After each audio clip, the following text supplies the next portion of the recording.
ભગવાન બુદ્ધની જન્મ જયંતિ નિમિત્તે વડોદરા મહાનગરપાલિકા દ્વારા જુબેલીબાગ ખાતે સ્થિત ભગવાન બુદ્ધની પ્રતિમાને પુષ્પાંજલિ અર્પણ કરવામાં આવી છે।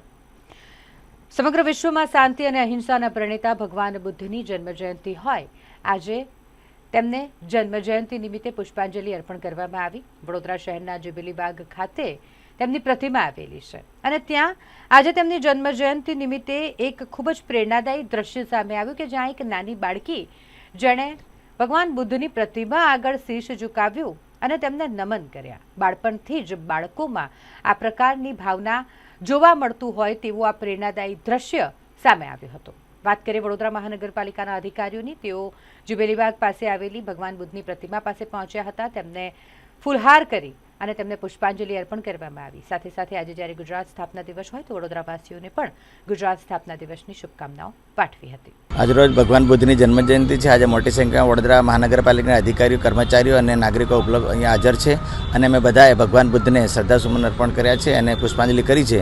આપણે આવો સૌ આપણે સાથે બધા ભેગા મળીને ભગવાન બુદ્ધના ઉપદેશોનું પાલન કરીએ, એમના આશીર્વચનોનું જીવનમાં ઉતારીએ અને આપણા જીવનને ધન્ય બનાવીએ। આભાર, ધન્યવાદ, થેન્ક યુ। આજ ખાસ કરીને પહેલી મે છે અને ગુજરાત સ્થાપના દિન પણ છે, આજ રોજ ગુજરાત સ્થાપના દિન છે। ગુજરાત સ્થાપના દિવસની તમામ વડોદરાવાસીઓને શુભકામના પાઠવું છું અને આવો આપણે સૌ સાથે મળીને વડોદરાને સ્વચ્છ વડોદરા બનાવીએ અને વિકસિત વડોદરા બનાવીએ। ફરીથી આપ સૌને વડોદરાની સ્થાપના દિવસની શુભકામના પાઠવું છું। ધન્યવાદ, થેન્ક યુ।